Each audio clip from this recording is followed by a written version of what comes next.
Katrina, you wrote about, your evaluation of the different stances in one of the past debates that Biden and Bernie took, where Bernie is talking about systemic issues. He's addressing the crisis, but he's also talking about longstanding problems where Biden, and even since then, has seemed more focused on dealing with this crisis in particular. So since you wrote your op-ed, Bernie has left the race.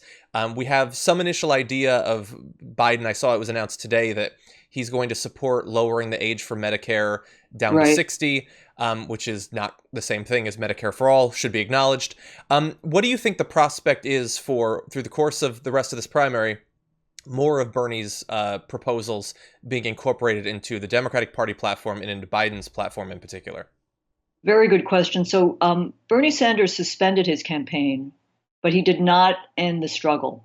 His campaign has been a movement in many ways, and he will continue to gather delegates, even though he will not be running in the next primary. So he will come into whatever we have as a convention, a virtual convention, a real convention now in August, with enough delegates to play a role in drafting and crafting the platform, which will be vital. But in the short term, we need to continue to build out the Sanders campaign, and he knows this as a movement. And just today, 8 or 10 youth activist movements from Sunrise to Justice Democrats put forward a statement really seeking from Joe Biden a commitment to some of the key Bernie Sanders policies. It will be a struggle, but Bernie Sanders understands, and so do the movements, that no change comes without a struggle, to paraphrase Frederick Douglass. And the inside outside motion and mobility and movement will have to play a role in trying to move Joe Biden. He will not be a systemic structural thinker like a Bernie Sanders or Elizabeth Warren, but there are demands that Biden, bring in Sanders people, Warren people, and there's an effort to kind of keep the corporate establishment Democrats out, which is unlikely to happen, but to at least have a balance of forces in a Biden administration could be effective with the outside movement and motion of younger people, of movements. He's going to have to win over a part of the Bernie Sanders electorate, a big part. And young people are mobilized to defeat Donald Trump, but they need to be mobilized around the issues they've lifted up, as have others.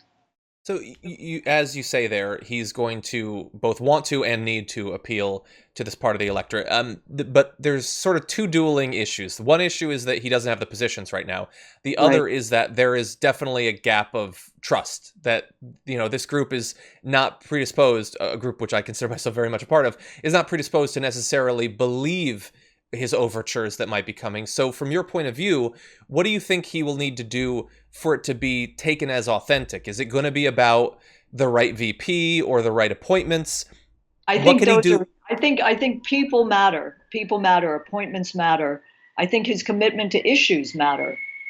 This is early on. Just yesterday, Sanders suspended his campaign, but he's going to have to. Sanders' campaign will continue the movement, and will need to get commitments from Biden. I think there was also commitments to bringing in important labor people, movement people into the administration, and I think trust but verify. You can't trust. In my mind, politicians always need to be moved from the outside, the inside-outside politics. That strategy is critical, particularly with Joe Biden, who has, of course, this is his third campaign, and he's been in Washington for a long, long time. So I think a lot of thinking is going to need to go into appointments, commitments, the platform process, and also the rules process. Let's not forget there were changes made in 2016 so that the party establishment, the superdelegates, couldn't play such a big role. Yeah. So I think that needs to happen. And I think the movement, the Sanders movement, also needs to focus on down ballot, because there are enormous number of really progressive, important candidates, people running who need to be put back in play. So you have the future AOCs Yeah. and Ro Khanna's and Pramila Jayapal's and Ilan Omar's. So that's critical. I'm so glad that you brought that up, because that's actually, as sort of my last question. My fear is that those sorts of candidates, many of whom are going to be, engaged in primary challenges against incumbent Democrats or possibly Republicans, they've always had a difficult path. They generally don't have very good name recognition. They're generally much better in terms of who they'll take money from, which can mean less money overall. Well, now in the middle of a pandemic, the sort of AOC model of, large amounts of volunteers doing a lot of on the ground canvassing, those sorts of things, that's going to be much harder, at least in the short term, as long as the pandemic is going on. Do you feel like the barrier to entry for these sorts of candidates is going to be high in comparison to incumbents who are going to be able to fall back on, name recognition money? It's a very good question, but I do think the insurgent candidates, as I'd call them, have shown that they can use digital tools, digital organizing tools, horizontal distribution, as Bernie Sanders did in 2016 so effectively. They are really talented and smart about it. And if you have Sanders using his enormous lists, and also the ability, as some have showed, not all, to raise small donations in big numbers, that's critical. I mean, I think that overcomes the traditional barrier to entry, which is money, money, money. And by the way, I worry that Joe Biden's spending more time on phone calls, Zoom calls with donors than he is with movement people, and that should change.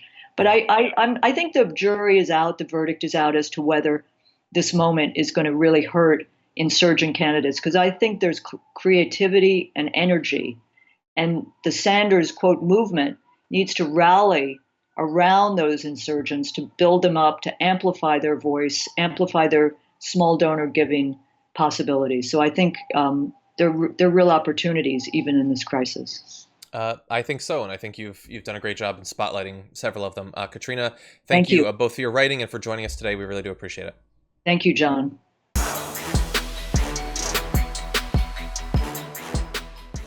Check out the Damage Report podcast each day, wherever you get your podcasts, whether Pocket Casts or Stitcher or iTunes. You can join me as I give you the news and stories you want, with a range of co-hosts and interview guests jumping in on the fun each day.